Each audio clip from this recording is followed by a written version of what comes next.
welcome to Truth Sentinel, watching over the truth in the news.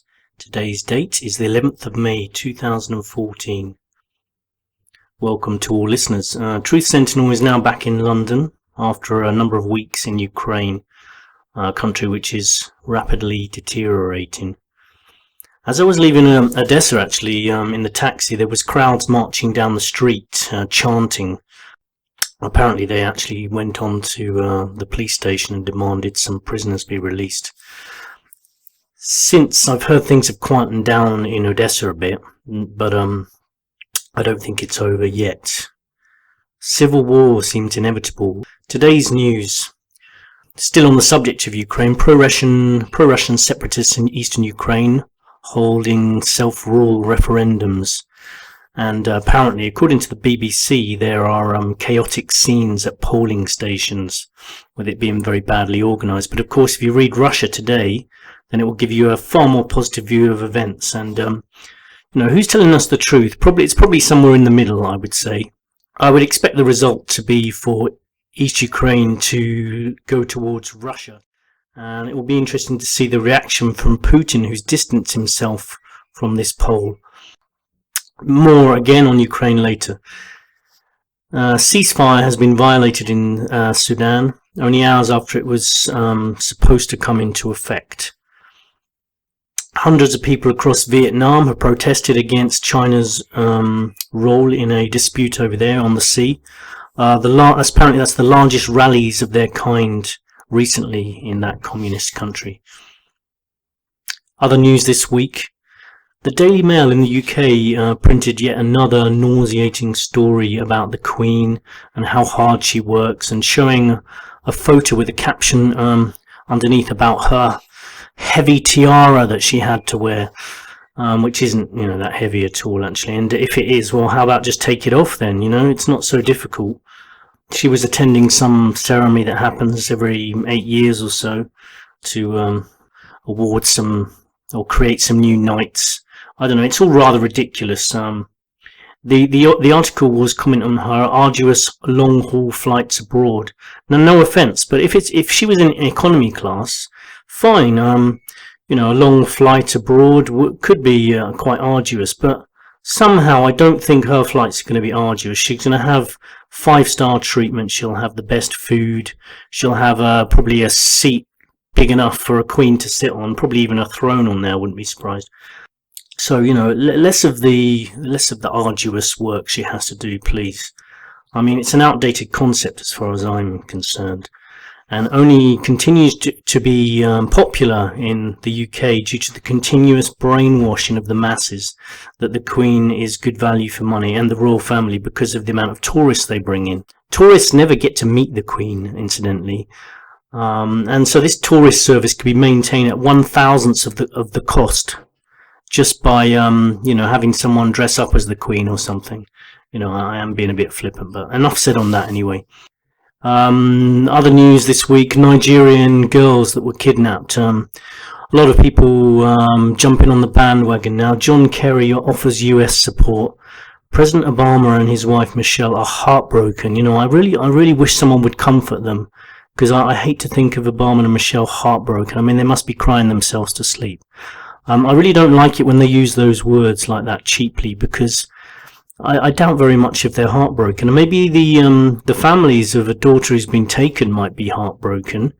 I actually find it hard to believe that Obama has any way of being heartbroken or showing empathy, because I say that after watching his speech after returning from Malaysia, where he joked about flight MH370, referred to it a number of times, and that was after coming back from Malaysia, so it's pretty insensitive.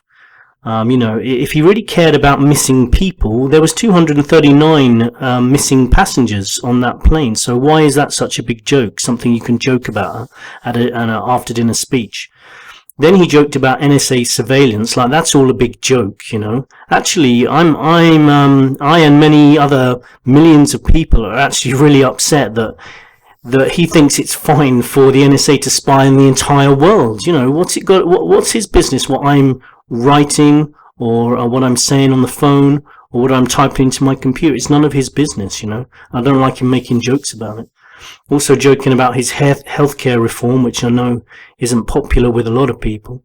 And then, to top that, for his finale, joking about President Putin. You know, somehow I don't think in the years of Kennedy and Khrushchev, they would have been cracking juvenile jokes about each other, because they knew the seriousness of the situation they're in. We're on the brink of World War III, and he's making jokes about Putin's chest. I mean, it's just...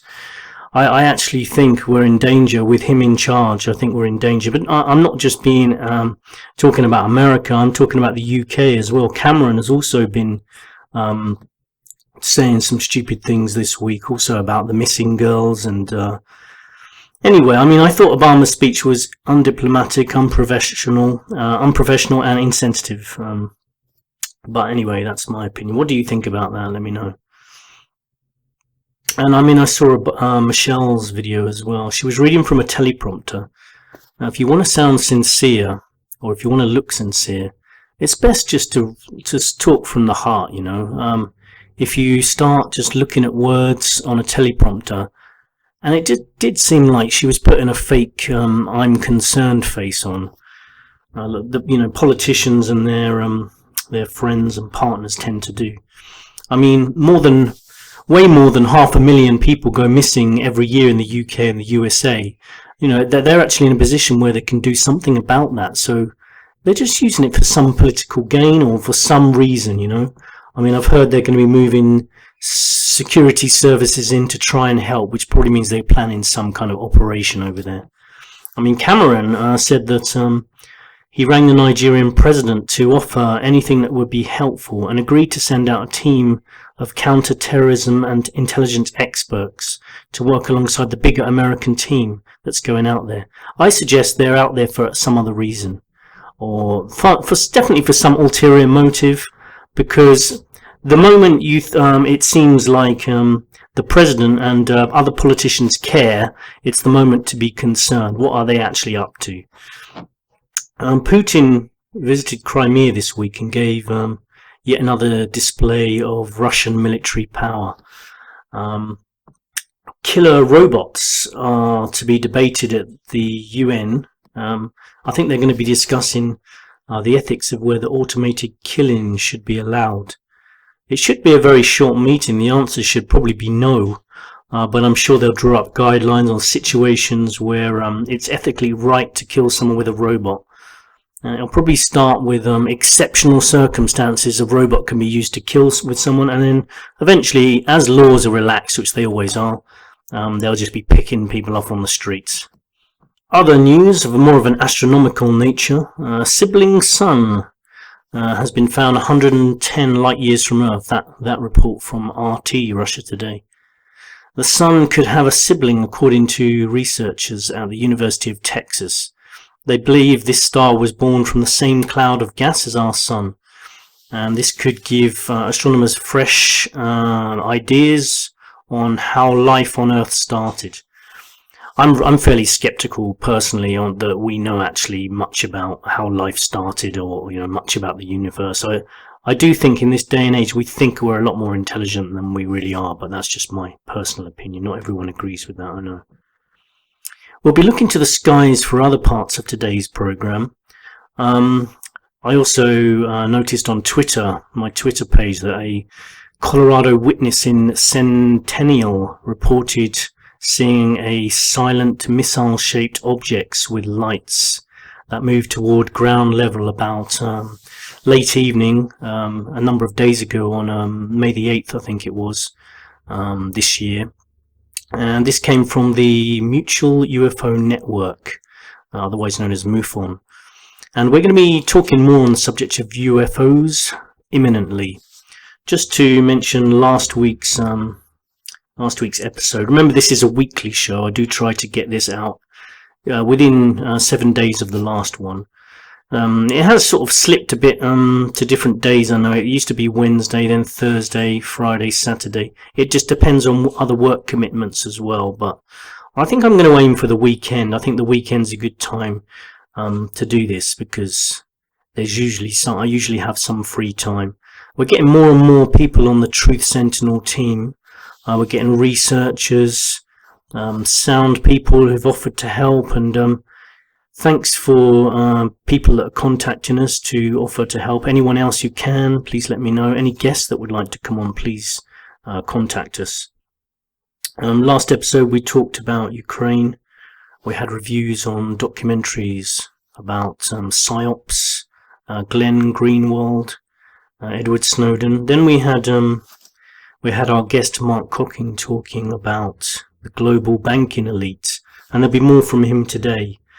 He'll be talking a bit more about that and also commenting on the weather. Remember to leave any comments in the comments section underneath the video on the Scott Sentinel YouTube channel. I've actually had to move channels, as I mentioned, due to a block from Caravan to Midnight. It's a misunderstanding, but it has affected this channel. We've lost a number of listeners due to all the subscribers basically not seeing uploads. So please resubscribe to Scott Sentinel channel, which you should find information about on the previous Caravans of Midnight channel. And if you want to say hello or come and say hello on the show, please contact us. There's various ways to do that: Twitter, Facebook, and just contacting us via the email section on YouTube. Today we're going to talk about UFOs for the first time. We're just touching on this subject today. It won't be in depth, but it will be an introduction. And we'll be focusing a little on the silver orb or silver sphere phenomenon. There's different shapes of UFOs, as well as the saucer-shaped UFOs, and many people have also seen the silver orb style of UFOs. And there's a documentary, actually, if you want to find out more about it, called The Enigma of Flying Spheres. That's just one documentary, which you can find on a very good website called topdocumentaries.com. Another good website is documentaryheaven.com, where you can find lots of conspiracy documentaries and, well, just documentaries in general. Today we'll also discuss Ukraine and the ongoing media wars and the effect it's having on Ukraine. I can certainly I can give you some perspectives on Ukraine, having lived there for a number of years, both in West Ukraine and sort of more central southern eastern Ukraine, in Odessa. I've just returned from Odessa and still got friends on all sides over there. It's my opinion that it's really difficult to give an exact account of what's going on there, because there's so many parties involved, including Russia, the US, the EU, probably others, and secret services from those countries and more. There's a report on RT, Russia Today, and German media that Blackwater US troops are also on the ground in Ukraine. That certainly wouldn't surprise me at all. There's business interests playing a part. For example, Gazprom, of which Putin has at least a 5% stake, but probably more via friends. There is, basically, it's all about West Ukraine, which is fiercely nationalistic, and which a lot of people would say were responsible for the overthrow of the government of Yanukovych at the Maidan in Kiev. They mostly in West Ukraine speak Ukrainian, the Ukrainian language, and embrace all things Ukrainian traditions, etc. And there's some fine, decent people amongst them. It wasn't just Nazi fascist types that some of the news would have you believe. There's some decent people amongst them. But there are also the ultra-nationalists, who are less friendly and are linked to the killings in Odessa. Actually, I was there at the time. Most of that was caused by football hooligans. It's not really, that wasn't so much about politics, in my opinion. Those football hooligans used to march down the street when I was working in the center of Odessa, and they never looked like the friendliest of people to me. They came from the Chorny Moritz football club. Anyway, East Ukraine is more pro-Russian, with Russian-speaking citizens, and there's a lot of trouble over there at the moment with the Ukrainian army staging attacks on whatever you want to call the people who've taken over institutions there. I mean, one person's insurgent is another person's freedom fighter. You know, there's pro-Russians, you could call them. It depends on which side you're on and what you want to call yourself, really. It's quite easy to upset people if you name them the wrong name anyway, so I'm not going to go there. I tend to just say pro-Russian and pro-Ukrainian just because it's easier. I'm not really on a side myself, but I guess my views do side more on getting rid of criminal government. So initially I would say I supported the Maidan, but I don't know, things have changed since. I don't think it's gone quite the way I would have hoped it had gone anyway. I like criminal governments being replaced, but I don't know, I think the situation in Ukraine is far more complicated. Let's go to one of our growing team of academic researchers. We've got a number of researchers now, and hopefully getting some more too. But let's go over to one of our academic researchers today. Hi Anthony, how are you doing? Hello, I'm pretty well. How are you? Yeah, not bad, thanks. Not bad. Oh, it's good to be back. Yeah, it's nice to be back from Ukraine. You know, as I was leaving, there was hordes of people marching down the street, shouting things. So it seemed like it was a good time to go. Were they shouting things at you? No, I don't think so. They were actually looking towards the centre of Odessa, so I don't think it was anything I said. Okay. You sure it wasn't "please don't leave"? Well, I'd like to think so, but no, they didn't seem that jovial, to be honest. So, listen, I wanted to talk to you a little bit this week about a situation which we're all familiar with. It's the situation in Ukraine. I know it's been discussed a lot on this program, but I just want to put in my 2 cents, if I may, and I want to get your reaction to it because, look, like you, I've lived in Ukraine. I lived there for a few years, but now I'm seeing the whole thing from the sidelines. So I'm just interested to find out what you think. The main thing I want to say about this war, and which I think is all but inevitable now, is that if a war happens in Ukraine, it's a very stupid war. And it's stupid for a few specific reasons. If you look into the factors which are bringing Ukraine closer and closer to war, there are a few things which really stand out. The first thing is socialization in Ukrainian society. And by that I mean, on both sides of the political fence, there's definite evidence that Ukrainians are socialized to be violent, and they're socialized to solve their problems through violence. Now, not everybody in Ukrainian society is violent. I'm not saying that. But there are definite cues, that violence is a legitimate solution to problems in the way Ukrainian people are raised. They're also socialized not to listen to opposing points of view. And that's a really big problem.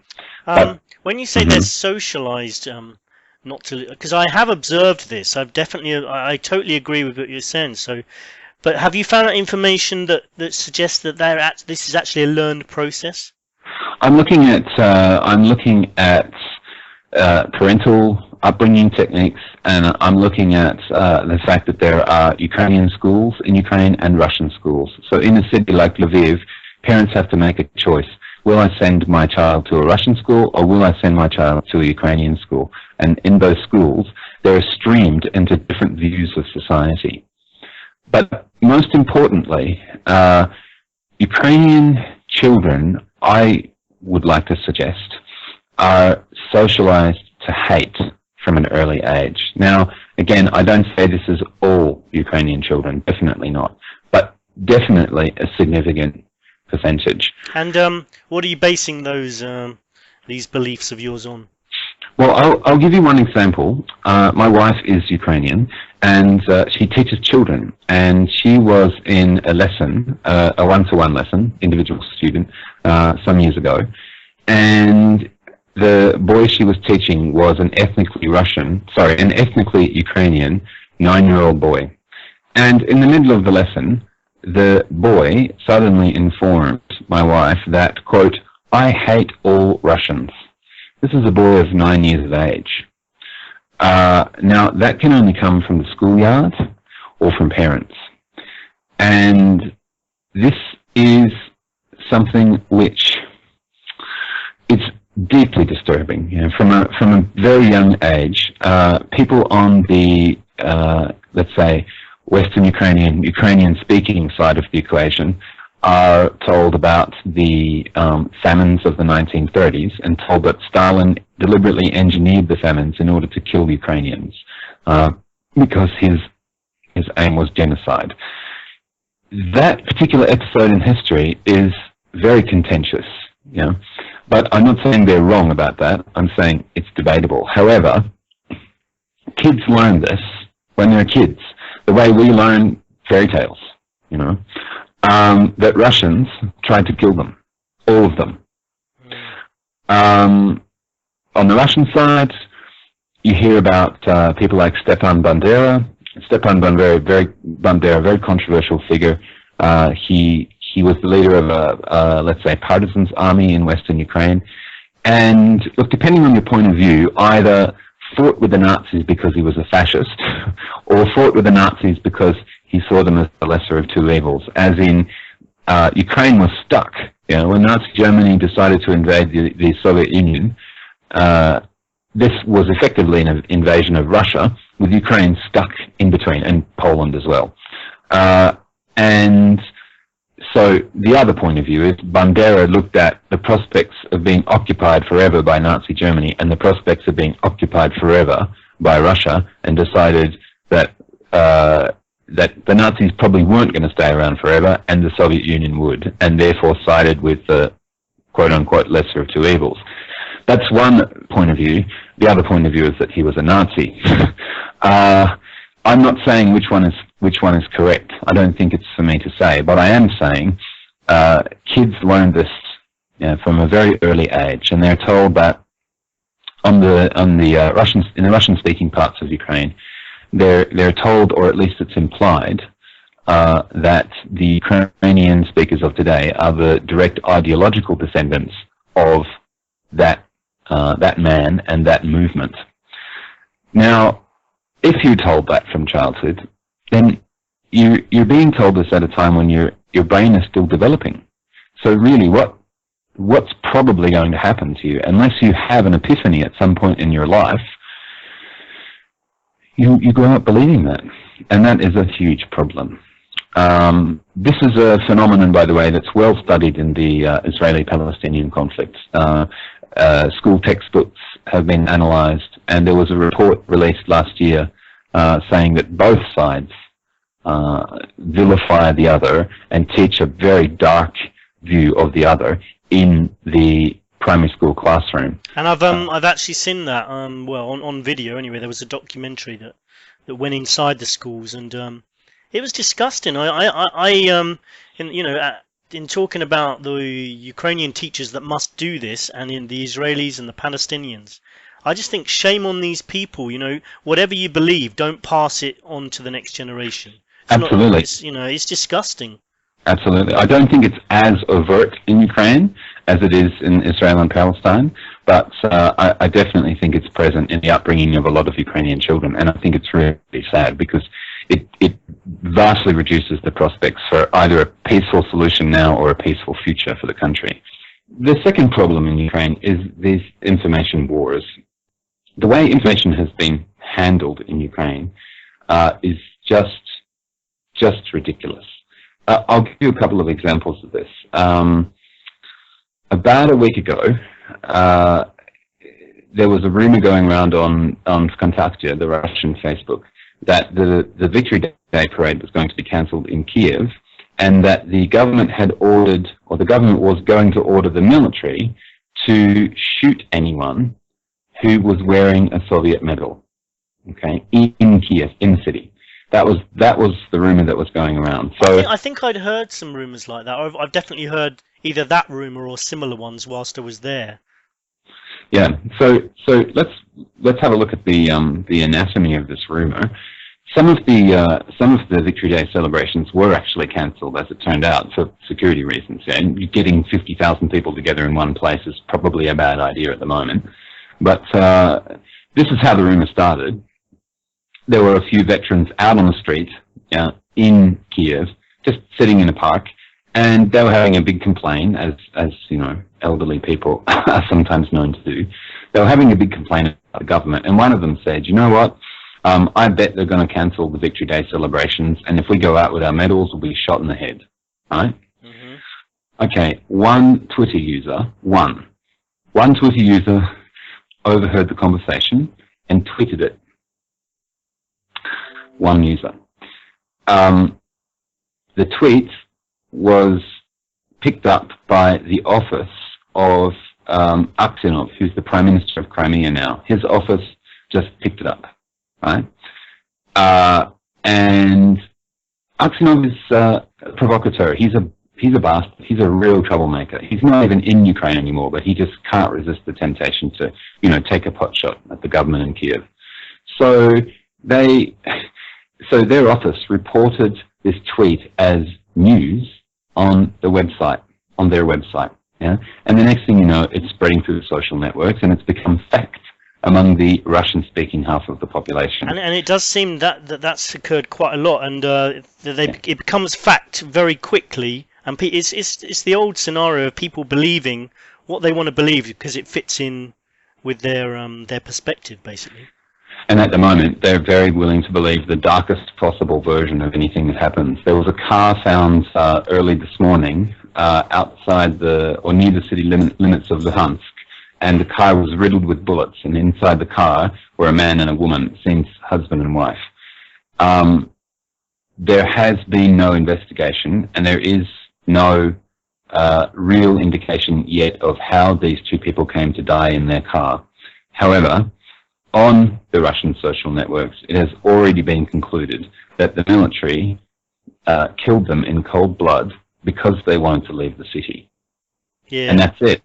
So people just say it, somebody says it, and then it becomes fact. Yeah, and no, I noticed that, and that applies to both sides, to yes, people, absolutely. to pro, and for ease, I call them pro-Ukrainians, pro-Russians. It's probably not technically correct because some people have already been upset by that terminology, but just simplifies things a bit. I agree. It is difficult to know exactly how to refer to the various parties involved in this, but yeah, I mean, they will just report something without evidence. It will spread like wildfire, and we're talking about millions of people who believe something when there's no basis for this belief, and it's just getting worse. It's really ratcheting up since the fire in Odessa. But look, I think the biggest problem at the moment is that there is a real will for war in Ukraine. I mean, the US has played a role, Russia has played a role, of course, the EU as well. They're all in there. I think Yanukovych played a role. Arguably, some of the stupid decisions that the government in Kiev have made. But look, if the people who are going to make this war start are Ukrainians themselves, because a significant percentage of them seem to want it. There are negotiable solutions, without any doubt at all, but too many people just don't want a negotiated solution. They're ready for a war. And they're so ready to be manipulated.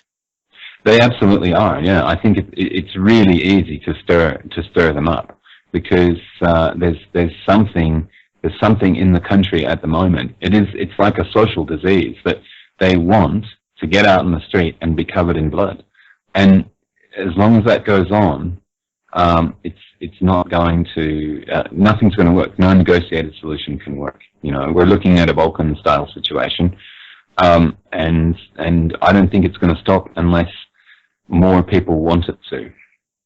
Some obviously do, but there are too many who don't at this point. Yeah, so the ones that don't want a war in Ukraine, I think they really need to gather together, stand up, and make their voices heard. Like start taking to the streets themselves, and calling for peace. A bit like during the 70s with the peace movement and stuff. We need the hippie Ukrainians to come out. So I don't know how that would be received. There was an incident a few months ago in Russia where there was a peace protester on the streets of St. Petersburg. He was just standing on the side of the street with a sign that said "Peace to the world," and he got spat on, beaten, and then moved on by the police. And that probably sums up the problems of the entire world, really, at the moment. Yes, yeah. So it's for all of those reasons, I think it's a really stupid war. All war is stupid, but this one is monumentally stupid. So and yet it looks from what I observed in Odessa, it looks inevitable. I don't see how at least a civil war in Ukraine is going to be stopped because of this mentality. You can't change a mentality overnight, so it seems inevitable. Whether it'll merge into World War III, that remains to be seen, but I can't see how this is going to be stopped. I think you're right, but I really hope you're wrong. You know, for all my friends in Ukraine, I hope that you're wrong. I don't want to see any of them splattered on a street. Absolutely, so and I hope I'm wrong too, but just saying what I saw, you know. Let's hope for the best. Okay, and you were also investigating another topic this week. What topic was that? I was on a very marginally lighter note.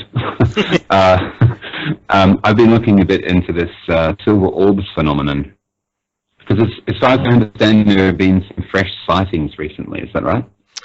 I think there's regular sightings of these silver orbs, but I think there have been some recently. But to be honest, it seems like they're observed quite regularly, sort of, you know, every month or two. They certainly are, and they've been around for a long time. If you look into the history of them, it goes back to, well, at least to the last 2 years of World War II, when they were quite regularly buzzing military pilots, you know, both the Allies and the Axis powers. And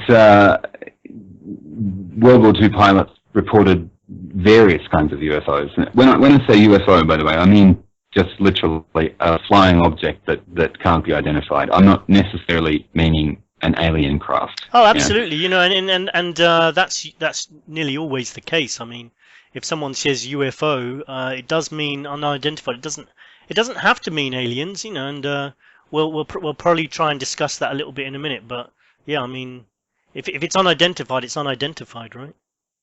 Yeah, exactly. So the silver orbs were one kind of these unidentified craft, and collectively the pilots in World War II nicknamed them Foo Fighters, which is a phrase I'm sure you've heard. It is. Actually, I much preferred Nirvana myself. Me too. Actually, it was a specific squadron that came up with the nickname. They were called the 415th Night Fighter Squadron, and the original term they used was fucking Foo Fighters. Okay, I can see why that one didn't stick so easily. Obviously, they were a bit concerned, you know, because these you had airplanes going out on missions, and then these weird crafts, you know, either flaming red balls or silver spheres or whatever, following them home after missions and performing all kinds of amazing maneuvers. I mean, they couldn't be outrun by any fighters. They couldn't be shot down. Not a single one was shot or hit. An interesting thing about this is that at the time when all that was happening, it was definitely not a secret. All of the secrecy about UFOs came later. You know? So in December of 1944, for example, the Supreme Allied Command actually released a press statement about UFOs. You know? They were saying it's a German weapon, though they had to retract that later because German and Japanese pilots were also reporting them, they found out. And there were major articles in newspapers and Time magazine and so on. There's a great one in an Italian national newspaper from 1945. It's a full-page spread, and it says, government creates first flying disc, and it has a blueprint of a UFO printed in the national news. So, you know, at the time, it was very much out there in the open, you know. And after the war, these sightings just kept happening. In fact, there was one occasion in 1952 when there were multiple sightings of these orbs and fireballs around the U.S. National Airport in Washington. And at the same time, because it was near the airport, they all showed up on radar. So the visual sightings and the radar detections directly matched. And apparently, one of the people who was present when all that was happening was John McCain, who ran against Obama in 2008. Oh, yeah? So if Senator McCain had won the election in 2008, we'd now have a U.S. president who had seen a UFO. All right. Okay. So that would have been interesting. But there was an incident later in 1976, and I think you've seen the film of this. I think you sent it to me, when one of these silver orbs turned up on a video of the Concorde. That's right. Yeah, that was very interesting. And what did you think of that video? I thought the video was really interesting, and I found out it was an official British Airways documentary. So it was shot from another BA aircraft. It's kind of hard to say if it's genuine or not, but it doesn't seem like a hoax. There have been a lot of possible explanations, about camera lens problems and so on. But it's very arresting footage. I would say to all the listeners, they should try and find it on YouTube, because it's an interesting video. I think if you go onto YouTube and just type in Concorde UFO silver orb or something like that, you should come across it. Yeah, definitely. So then we entered this new phase in 1953. By that stage, there had already been 3 committees set up in the US to try and work out what the hell these things were. The first one was in 1946, and the most famous one was Project Blue Book, which I think is quite famous in conspiracy. That's right. Yeah, it is. Yeah. So there was a huge public interest at that time in the subject of UFOs, and then in 1953, the CIA, was pretty young then, they put together a panel of experts. So physicists, meteorologists, people like this. And they were called the Robertson Panel. And the idea of this was to try and formulate some kind of official response to the UFO phenomenon based on all the findings of these committees like Blue Book. So they took about 6 years worth of data, right? Extensive data, and they looked over it for about 12 hours and then immediately produced a report. And they made some astonishing recommendations. So first of all, they said the vast majority of UFO sightings had simple natural explanations, and the rest probably could be explained with further investigation, but it just wasn't that important. That's what they said after half a day. It's just not that important. Then they went on to say that these reports were a potential danger because they overwhelmed intelligence channels. So the argument was, while investigators were dealing with all of these flying saucers, a real threat to the US might appear, and that it might be reported, but it would potentially be missed. So they recommended that the US Air Force de-emphasize the subject of UFOs and start a debunking campaign. And they suggested getting the mass media involved. Specifically, they named Walt Disney. They felt that Disney could help. They said that psychologists and people in the entertainment industry... They said that Disney could help. Disney could help to debunk UFOs. Yes. Right, yeah. I've always been suspicious about Disney because they produce Britney Spears and Justin Timberlake as well. Yeah, and there's a whole other episode of the program in the Walt Disney CIA theory. Also said psychologists, entertainers, and astronomers should all be brought into the fold and encouraged to ridicule anyone who claimed to see a UFO. Basically, and that's definitely happened since the 50s, really, because I do remember it during the 50s, and it was taken seriously and investigated, and then ever since then, anyone who says they've seen a UFO, despite the fact hundreds of thousands of people do see them, they're just turned into a laughing stock, Yeah, and this is a committee representation, supposedly to protect the intelligence community from just an overwhelming number of reports. So the strategy was question the sanity of anyone who says they see one. Last thing, by that time, you already had UFO groups springing up. Like all these groups like MUFON, they were already starting to form. And this Robertson panel, the CIA panel, they suggested that these groups should be placed under surveillance because they could be a potential subversive influence in society. Right. Mm-hmm. So the question, obviously, is whether this panel's recommendations were followed up. And there's pretty strong evidence that they were, not just in the next few years, but for decades afterwards, and possibly even up till now. But these days, we're all being listened to, so it doesn't really matter anymore, does it? Well, this is true. Yeah. Why are they listening to us now? Who can tell? It could be one of a dozen reasons. But we went from look at these silver orbs, aren't they exciting, and don't we want to know, to look, it's a weather balloon. And if you say it isn't, we're going to put you in an institution. Just all based on this kind of Cold War paranoia about security threats, all that stuff. But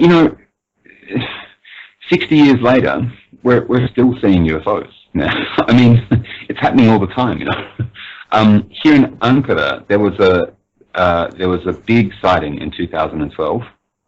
It wasn't a silver orb. It was more like a huge mothership thing, and it just hung over the city for about half an hour before sunset. As usual, there was a really pitiful scientific explanation. There was something called a lenticular cloud, which is a stationary lens-shaped cloud. Right? That was the explanation. Is there any video of this at all? There is, and you can see it on YouTube. What would you have to type in on YouTube? Have you seen the video yourself? Mm-hmm. What would you have to... I would say just type in UFO Ankara 2012. Okay. I thought it was not conclusive, but it seemed like an aircraft, let's say an aerial craft, was definitely a better explanation than a cloud. Okay, so sorry, Ankara, which year? UFO 2012. It was December of 2012, I think.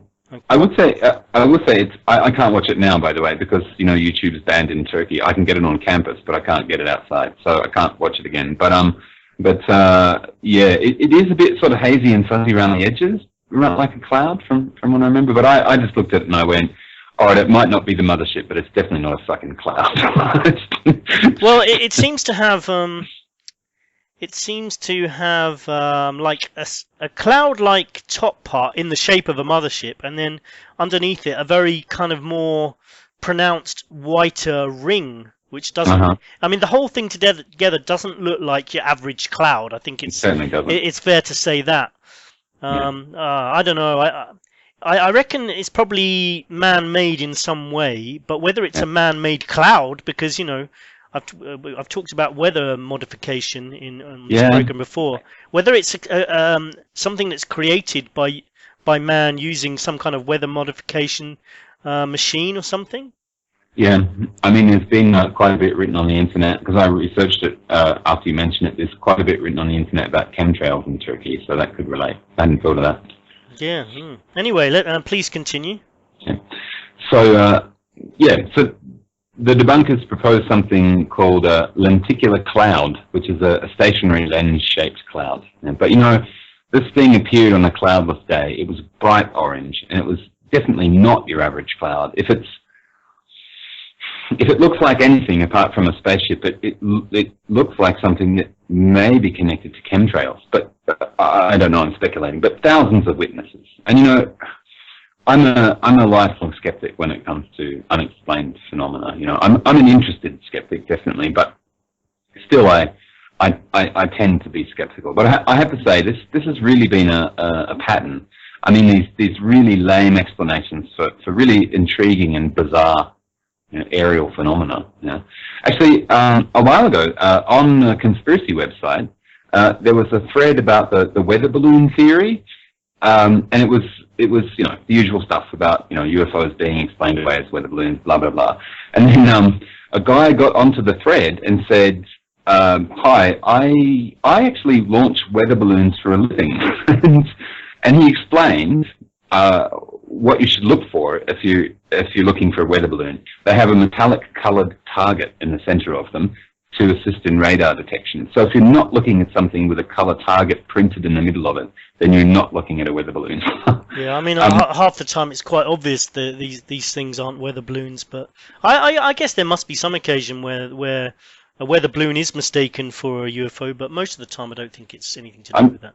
I'm sure there are. I briefly thought that I'd seen one in Sydney one time. It turned out to be a Zeppelin.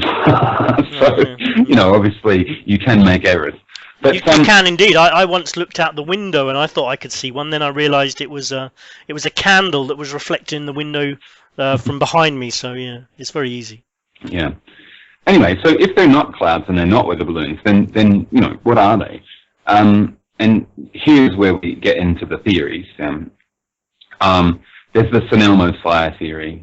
Snellmo's fire is a weather phenomenon. It happens when an object naturally discharges electricity into an atmosphere that's already strongly charged.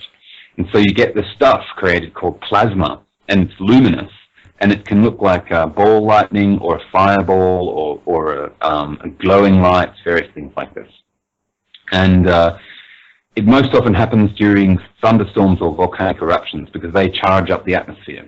So if you introduce something into that kind of environment, like, say, an aeroplane, then you can get these plasma displays, and they're pretty spectacular. But not a hugely convincing explanation, I don't think, because a very, very small percentage of the number of UFO sightings have happened during volcanic eruptions, or thunderstorms. So it's clearly not that. There's another explanation which I think does hold some water, and it's the whole government testing experimental aircraft theory.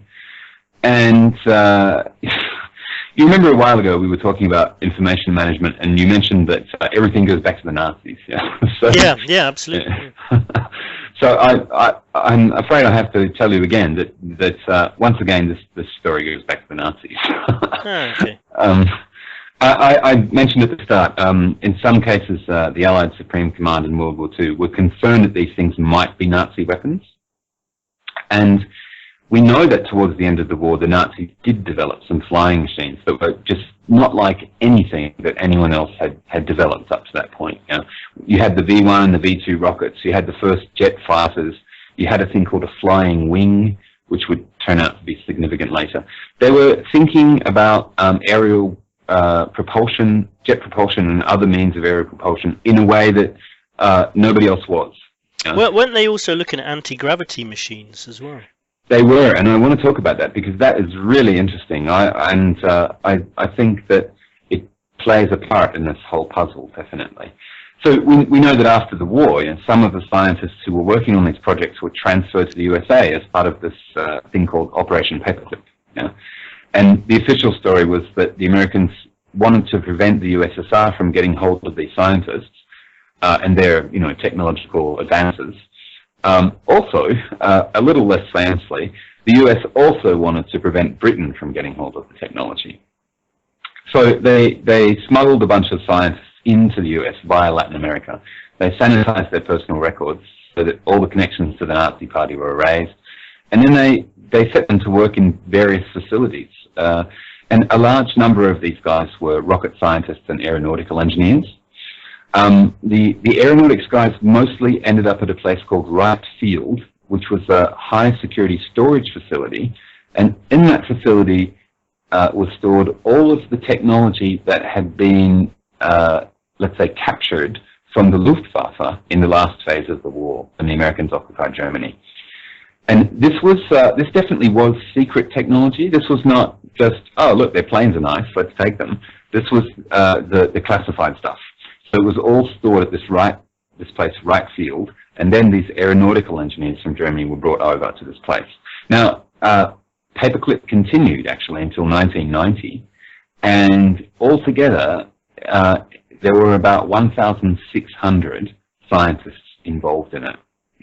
Well, one of them ended up on Plum Island as well, I believe. Really? He headed the experiment. They started experimenting on animals and on insects on Plum Island in the US, and there is a conspiracy theory that one of the insects escaped from the island when they put some disease inside it, and the nearest city to Plum Island on the coast of the USA is a place called Lyme, and that's where the first case of Lyme's disease occurred. Oh, really? And a lot of people say it was because of the little insects they were doing tests on as part of Project Paperclip. As one of the Nazi experimenters actually headed a group on Plum Island. So yeah, there's loads of conspiracies connected to that Project Paperclip. But please, anyway, please do go on.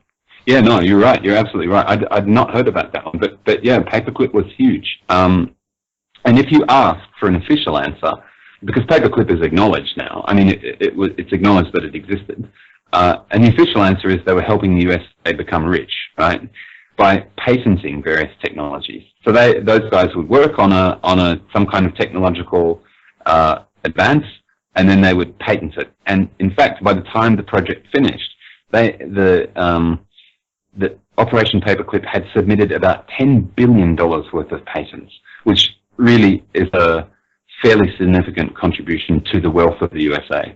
Yeah. So that's the official answer. But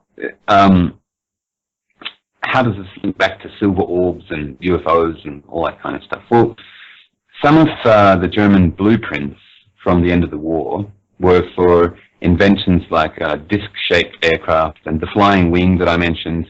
And in 1947, you had the first big reported flying saucer sighting in America. Yeah. You may have heard of this guy, Kenneth Arnold. No, I can't say I have.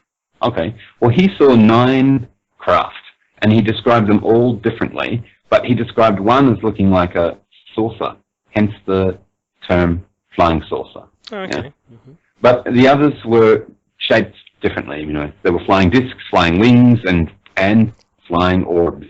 Yeah. So then lots of other reports started surfacing, and these were very similar. Also, very similar to these German aeronautical engineering projects that the Americans had seized. And it seems, I mean, it seemed almost as though they were so similar that it seemed almost as though somebody else had continued working on these projects, you know, to bring them to fruition.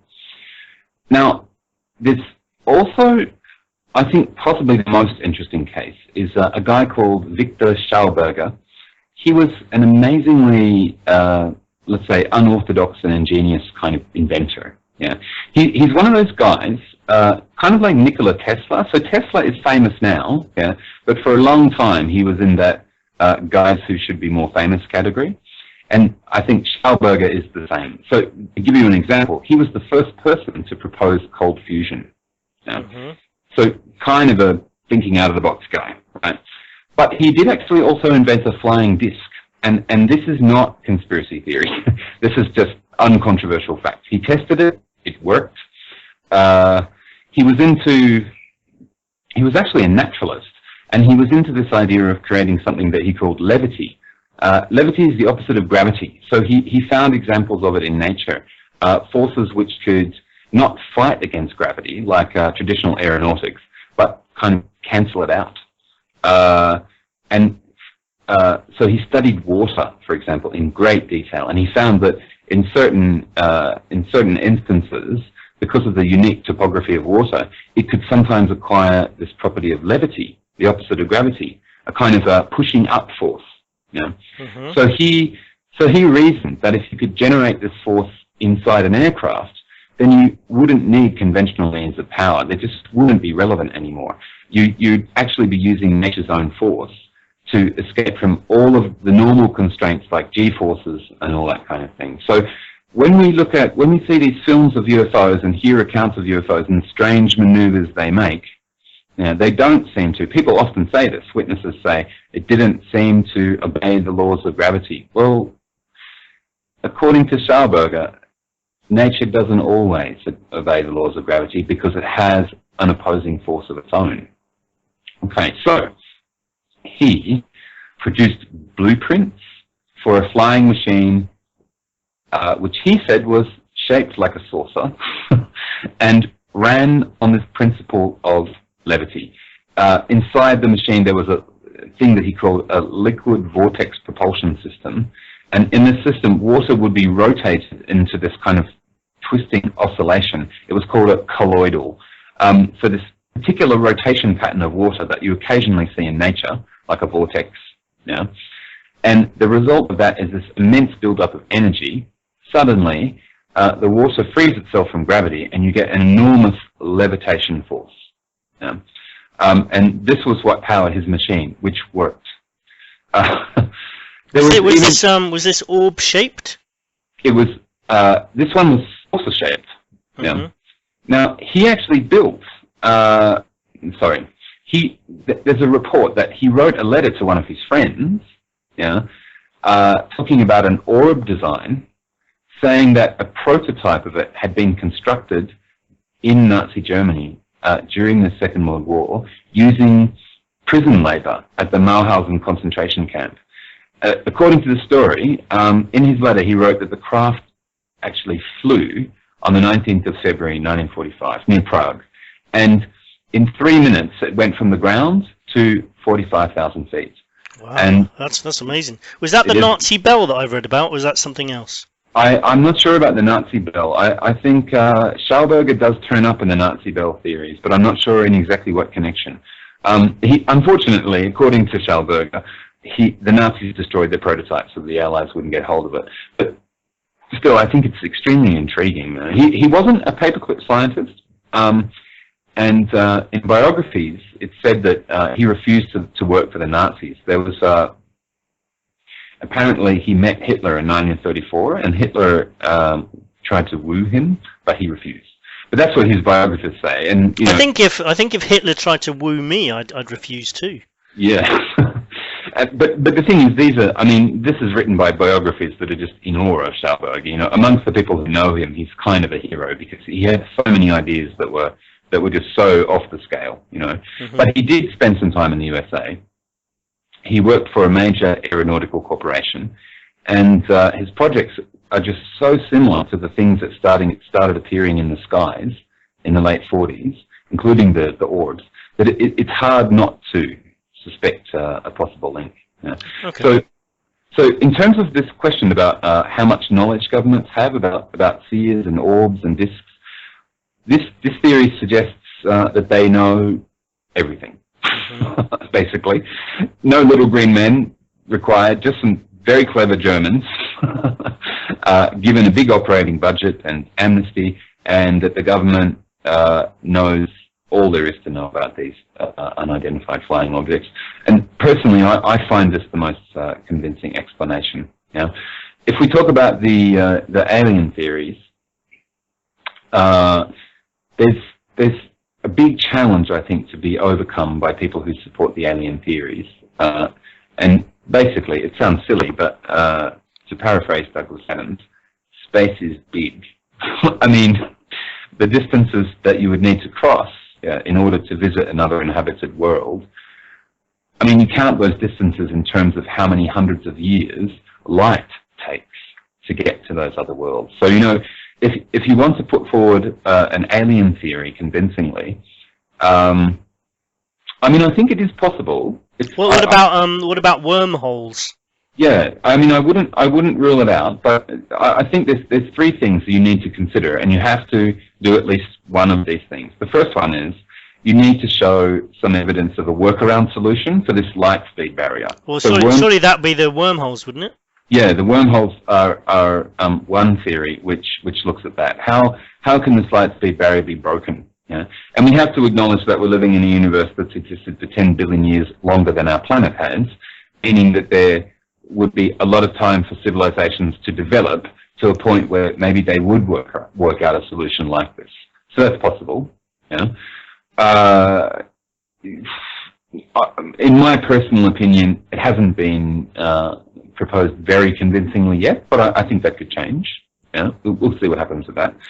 The second thing is you'd have to show evidence that the beings on these crafts had enormous lifespans. Because if they did, then it would be worth them investing the time to get here. And again, I think that's theoretically possible. There have been some amazing discoveries about creatures on Earth in the last 20 to 30 years. The creatures that live around the ocean vents, for example, which live for 300, 400 years and don't need oxygen to live. So given the variety of life on Earth, it's possible that we could find a race of aliens who live for a couple of million years, and therefore spending a couple of thousand years getting to us is worth their time. Again, it hasn't been proven yet, and we'll see what happens with that. Or the third thing, and the third thing, you'd have to give these guys a really good reason for making the journey. So, in your classic sci-fi stories, it's Martians coming to take over the Earth because they lack a mineral or something like that. We need a good reason why they would come, because it's not an easy journey to make, even if you're using wormholes. But if someone, say, for example, saw some aliens or saw, there have been cases where people have not only seen an unidentified object, they've actually seen the aliens. Yes. Now, assuming they're telling the truth, surely if they've seen one and they've seen an alien staring them back in the face, they don't need a Mhm. reason. They don't need a reason. For them, who cares about the reason? They're staring at one in the face. So Well, yes, that is very true. But I think as an explanation for unexplained aerial phenomena, it would be very helpful to know why if these things are coming from another planet, what are they doing when they get here? You know, these maybe they're just having a rest. they might. Yes, it's a truck stop. Mm. But if I was an alien, I wouldn't stay here too long. Well, yeah. In World War II, for example, these silver orbs and red flaming balls, they seem to be checking out the aircraft technology that we had, and the same with the Concorde video and many other videos. This is fairly typical of their behaviour. They examine aircraft which have been invented on Earth. So, is that a reason? Is there something in that? We don't know, but we might know. We'll see what happens. With that. We have to keep an open mind. It could be that one nation on this earth has developed, or even more than one nation has developed, extremely sophisticated technology that they're not telling anyone about. I mean, I've seen another video on the internet showing a missile launch. It seems very authentic as well. A missile launch, and then a little silver orb comes alongside the missile and shoots a laser out. And this is this was released by a guy who said he observed it. He was actually part of the missile launch, and it's very it's stuff like that. I must admit, when it comes to the alien stories, the thing that actually made me sort of take more notice was the things like the Travis Walton case. Have you heard about that at all? I've heard about it. I don't know a lot about it. I mean, what it was I'll briefly go through it. I might talk about it more after our chat, but it was I don't know, maybe 6 or 7 guys who were working in forestry in the USA. Not sure which part of the USA, but they were cutting down trees, and they'd finished for the day, started to drive back home, saw a light in the sky, and they drove towards it, got closer, and they saw a UFO, a disc. This was more of a disc one rather than these silver orbs. And they had lights coming from the bottom of it, and it was quite clearly of some kind of flying machine. It was quite low. Travis Walton was one of the people in the vehicle that day. He got out and started walking towards it, even though his friends told him to stay back because they feared it was dangerous. They could see it was your traditional flying saucer with flashing lights and that kind of thing. Anyway, a beam came out from the bottom of this ship, and it knocked him down. And the other guys in the vehicle were terrified, and their immediate reaction was to drive off. So they drove off, and then they got some distance. They said, "We have to go back. We can't leave him there." And so they drove back, and when they got back, he was gone. So anyway, this is a story you can check out on the internet, basically, because it's very convincing if you watch the documentary story behind with the actual people involved. Because I remember watching, and I can't actually find it. I can find they've done similar ones, but the one I saw, it was the witnesses, the 6 guys talking about what happened, and they were still terrified to this day. A lot of them have lost their jobs over this incident. There's been relationship breakups. I think some of them won't even talk about it anymore. But you could kind of tell they were telling the truth. But anyway, that's not the end of the story. They drove back into town. They tried to tell people what happened. Of course, a lot of people didn't believe them, said they were lying. The police got involved. This is all checkable, by the way. This was a checkable event. The police got involved, and then, of course, eventually they wanted to accuse them of possible murder because this guy is gone. He didn't turn up for a number of days, and they had to go and take. They agreed to take lie detector tests. I think one of them refused to take the lie detector test, but the others took the test and passed with their UFO story because they were just basically being laughed at by the police. So they brought in an expert, did lie detector tests. The ones that agreed to take it, they all passed. That they at least believed they had seen some UFO and that what they were saying had happened. Anyway, a number of days later, I can't remember how many days, might have been 5 days, let's say. Travis Walton turned up. He turned up, called somebody from a phone box. It was raining.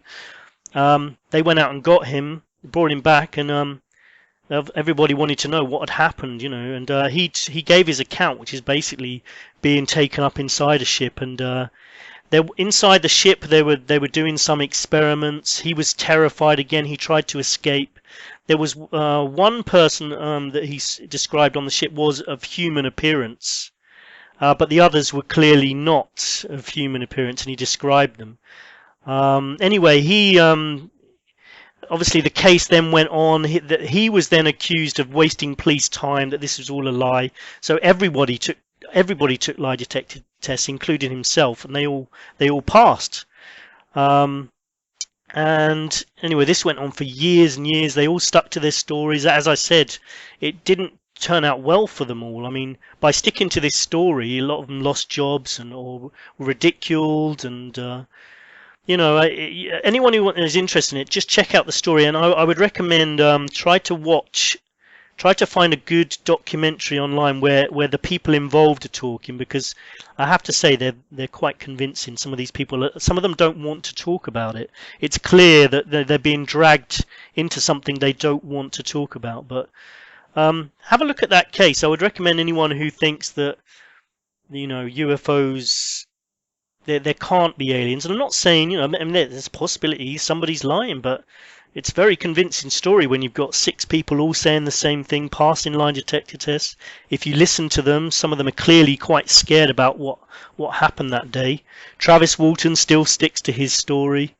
That was a very convincing case for me anyway. So I recommend anyone who's still curious about finding out more, check into that. Can I say, I think that a lot of abduction accounts are very convincing as well. There was a phenomenon, and maybe still is, I don't know, but there was a phenomenon in the US where cases of sexual assault were reported as cases of abduction, alien abduction, I mean. And that was quite a widespread phenomenon, and much the same way as cases of sexual assault were reported as cases of satanic ritual abuse.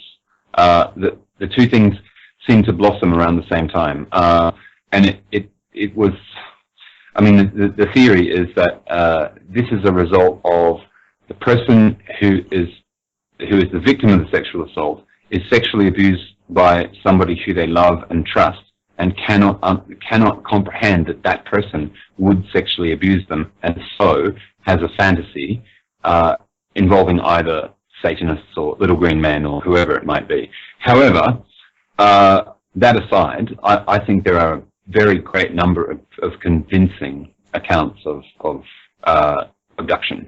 Yeah, so it is. It's an issue that. How can I say this?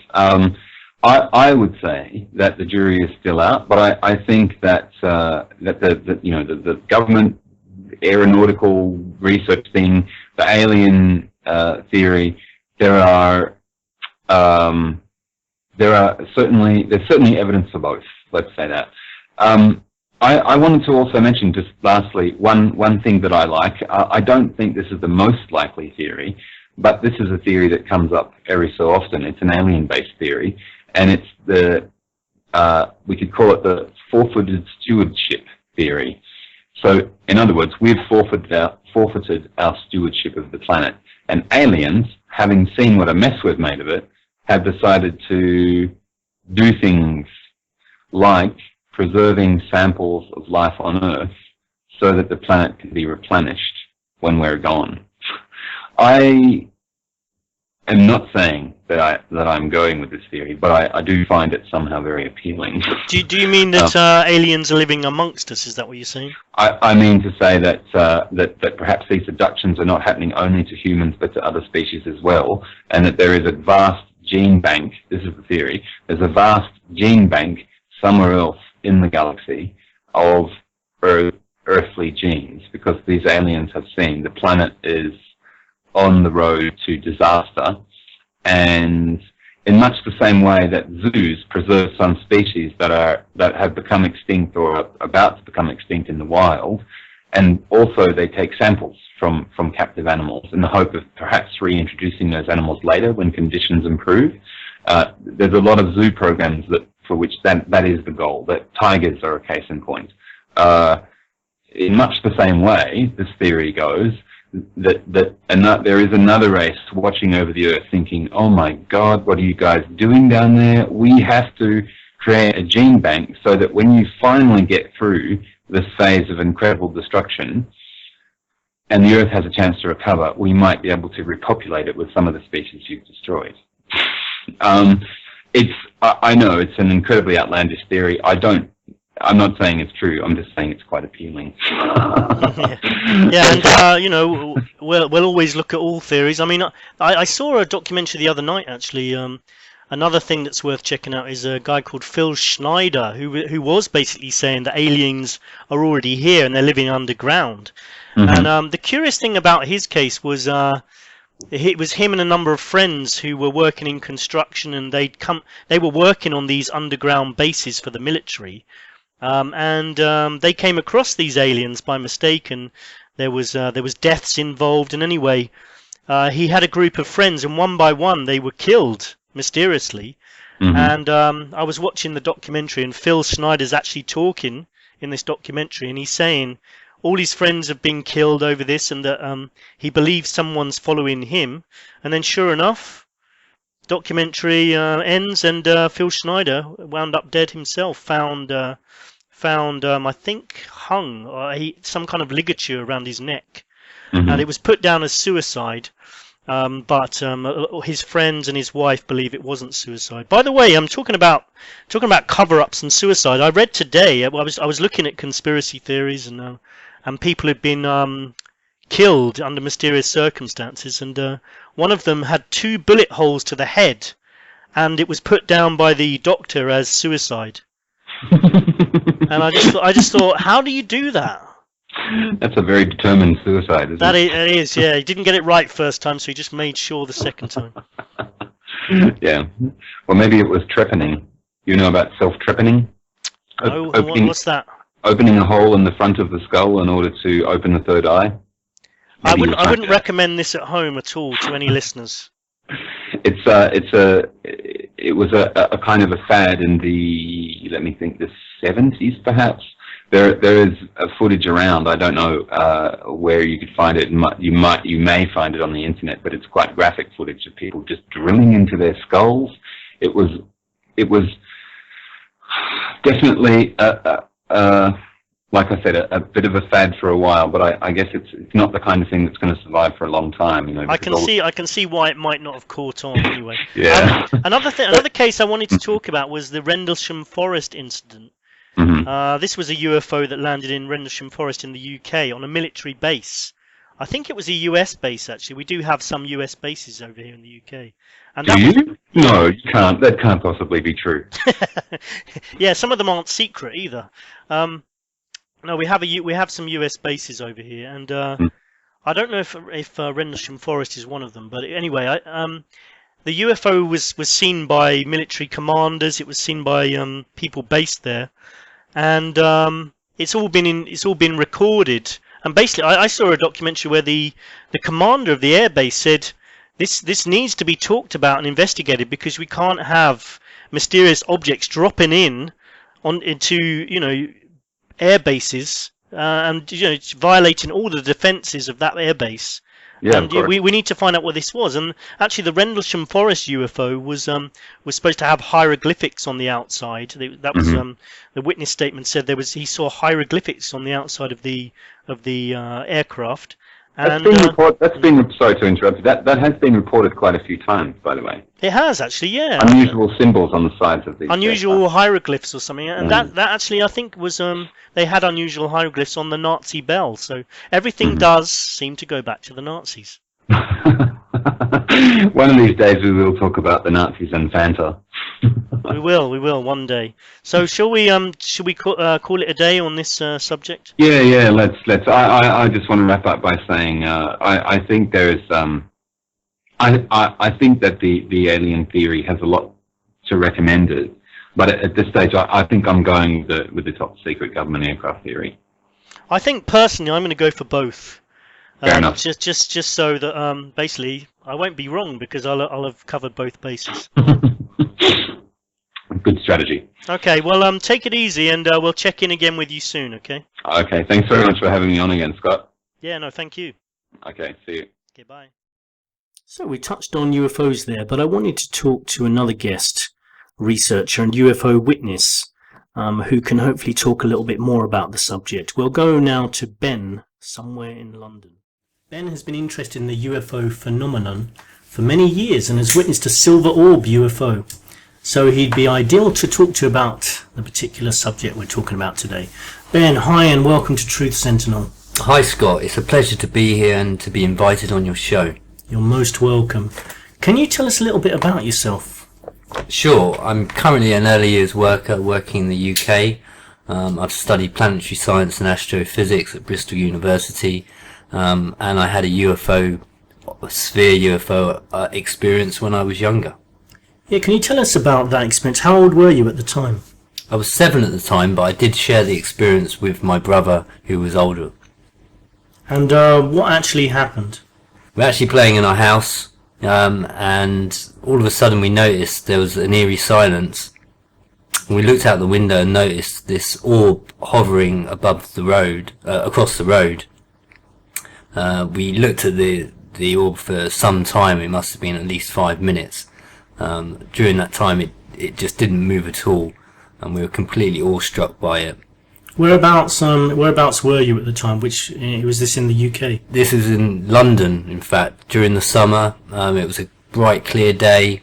There didn't seem to be any kind of other aeroplanes around at the time, and the orb was just hovering there. It was completely seamless. There was no emissions from it, no lights. Were you already looking out the window at the time, or did it catch your eye or something? No, we were actually playing, but we noticed this eerie silence, and it was almost a feeling of somebody watching us almost. So I don't know what drew our attention to it, but we noticed this UFO, and it just blew our minds really. How long did you watch it for? I mean, I guess it might have been 2 to 3 minutes. It kind of felt like 10 minutes at the time, but at the age of 7, you don't really have a concept of these things too much. But it was a significant length of time, enough for us to view it, to see exactly what it looked like, and what, if any, movement it made. And in this scenario, in this case, it didn't move one bit. And were you talking to each other at the time, or did you just watch in silence? We just said, wow, what have we seen there? And we stared at it for a number of minutes. Following that, we ran downstairs to tell our mum. It must have taken us about 5 seconds to get down the stairs, open the front door, and it was gone. And as I said, it was a bright, clear day. There wasn't any clouds in the sky.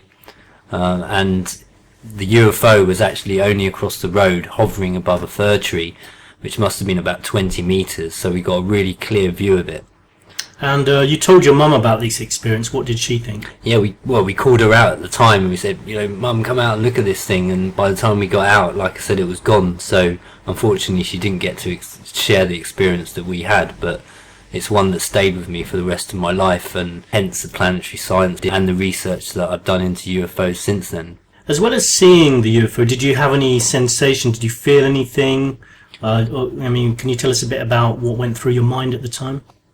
As I said, it was very much like not only were we watching it, but it was watching us. And I don't know how or why I can say that, but it's just like the odd feeling that you might get, like somebody's watching you, you turn around and you kind of see that somebody is.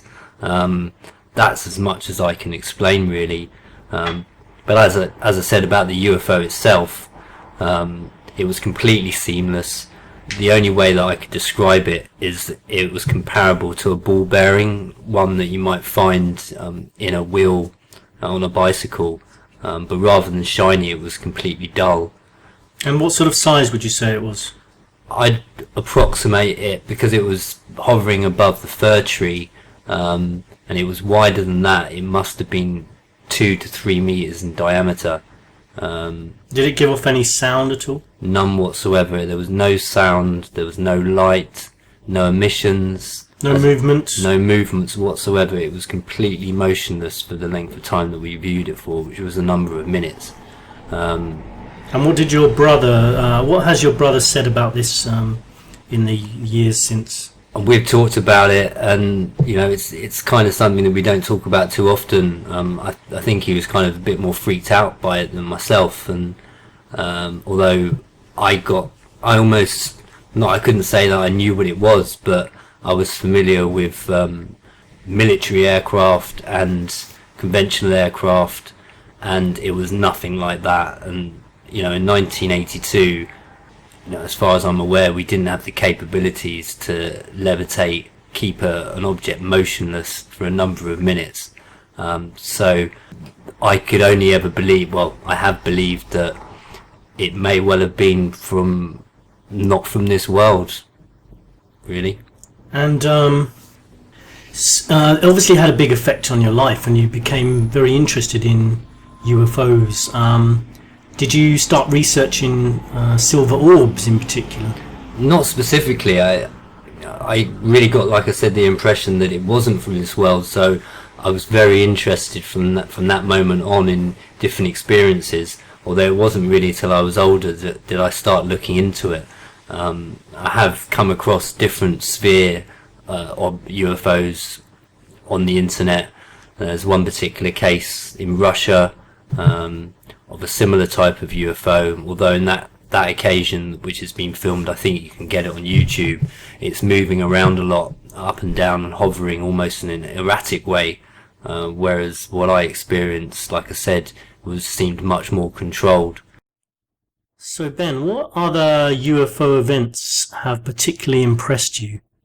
Well, as well as the Travis Walton and Rendlesham Forest cases you've mentioned, listeners obviously know about the Roswell case in 47, as well as perhaps the Washington Flap case in 52, which was a massive case at the time.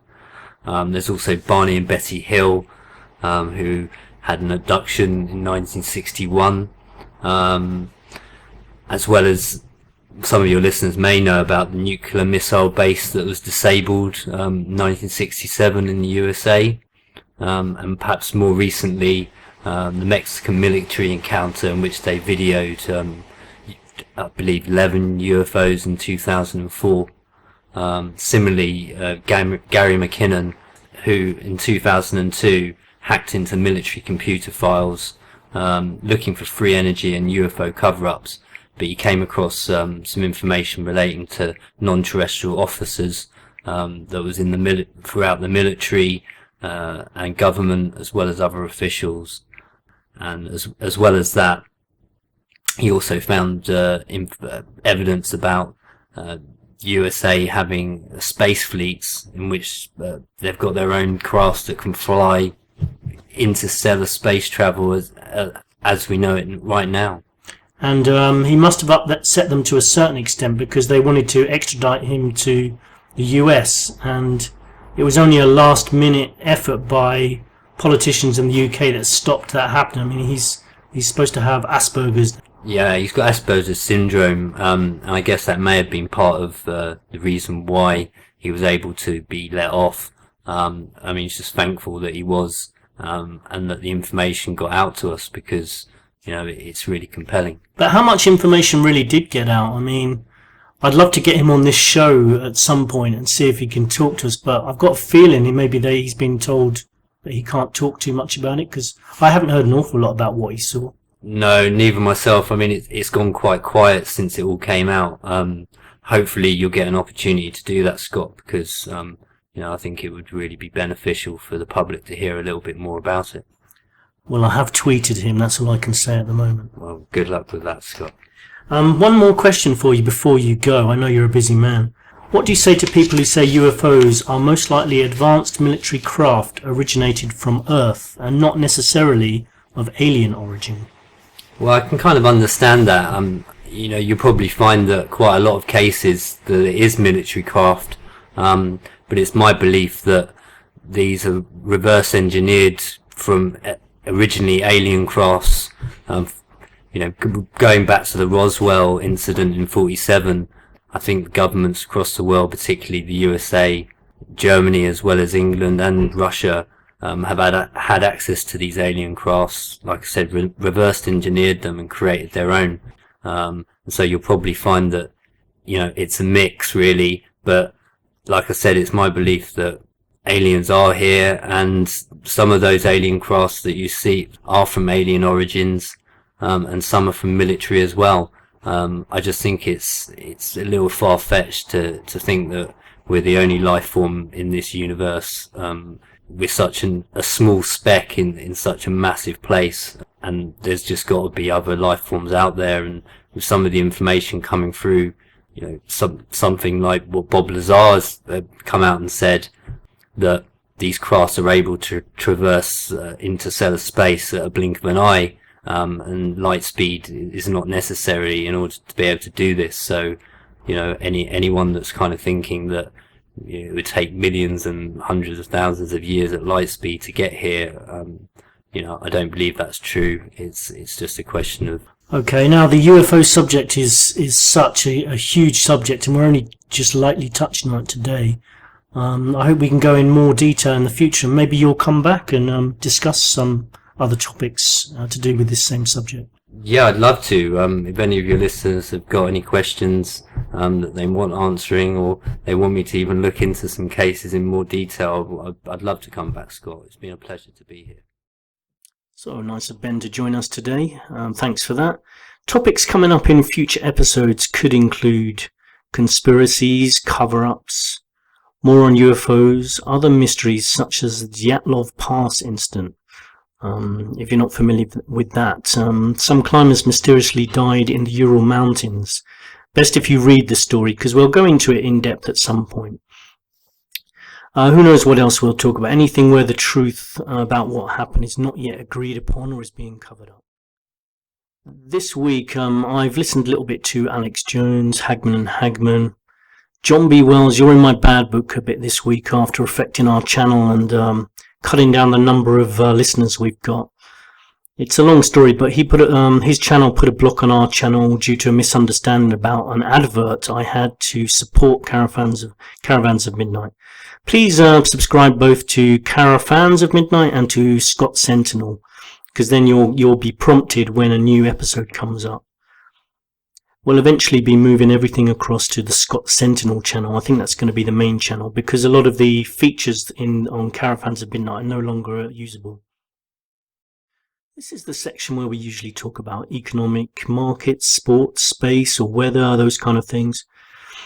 One thing I wanted to talk about, Europe has committed 7.5 billion euros this decade to launch a fleet of environmental monitoring satellites, which they call Sentinels. So I thought it was very appropriate to mention them. They're going to have specific roles viewing the Earth using a range of observing techniques. Are they going to be spying on us, or are they going to be spying on the weather? I'm always slightly suspicious. The Sentinels fit in with what the EC calls its Copernicus program. Sounds like something from a James Bond movie. This week's sport, weather and finance section. We're going to listen a bit more to Mark Cockin, who also did comment on the weather and its connection to finance. That should be interesting. He spoke about the global banking elite last week, and also expressed his religious views, which not everyone would agree upon, but we'll have a religious debate on another show. That's always sure to ignite a lot of debate. Anyway, here's a little bit more from Mark Cockin. Do the global warming issues have any connection to finance? For example, I heard Al Gore has made millions from companies connected to climate change related businesses. Absolutely. I mean, the example you quote of Al Gore has to be the most apparent one. But yes, of course it's related to finances. When you regard finance as a weapon of control, it's certainly related in that way. And let's face it, nations are being taxed to the hilt with their carbon taxes, and you know, with all the other things that they're planning to impose on the basis of a hypothesis that doesn't stand up to scrutiny, and that is that carbon dioxide is responsible for all of these changes, when it's not. It's quite provably something that's happening in the solar system and has happened before. We're going through a cycle that's long recorded, and people are waking up to this now. So how can it be anything else other than a financial tool for control, if you follow me? That's what lies behind the global warming myth. Now the weather is changing and so on, but as I say, that's not down to carbon dioxide induced global warming, especially when water vapour is something like 100 times more powerful as a greenhouse gas than carbon dioxide. It's like, come on, at what point do you get your head out your ass? And that's a perfect sentence to finish today's interview. Get your head out of your ass. Thanks for coming on Truth Sentinel today. To finish today on a lighter note, the deepest ever living fish have been discovered, scientists believe. UK-Japanese team found the shoal of fish at a depth of about 4.8 miles, 7.7 kilometers, in the Japanese trench in the Pacific, and they captured some of it on film. They were using remote operated landers, which have been designed to withstand the pressures of that kind of depth and to comb the world's deepest depths of the oceans for marine life or for any kinds of life. You know, a lot of people, we talked about UFOs today and looking for life on other planets and in the skies, but you know, there's a lot of life that we haven't discovered on our own planet. They found these fish, and apparently it's the first time they've been able to observe these fish, and someone actually said they were surprisingly cute. I'm going to try and pronounce the Latin name of these fish. They're called Sododoliperus amblystomoposis, and you'll have to look that up if you think I pronounced it wrong. So we're still discovering life on our own planet. There like to be a lot more hidden creatures beneath the sea, maybe in the jungles, who knows. Some people believe we have other species living actually amongst us as well. That's another story. I was trying to stay non-conspiratorial, but failed dismally. Anyway, always looking for sponsors, advertisers, financiers. Please contact us. We'd love to be able to invest in more research and travel. So please get in touch via Facebook, Twitter, or YouTube, email. Scott Sentinel, you can do a search for. Our email is actually scottsentinel9@gmail.com. That's scottsentinel9@gmail.com.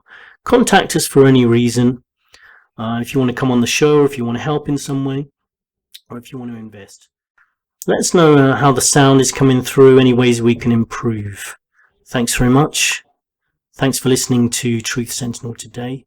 Goodbye.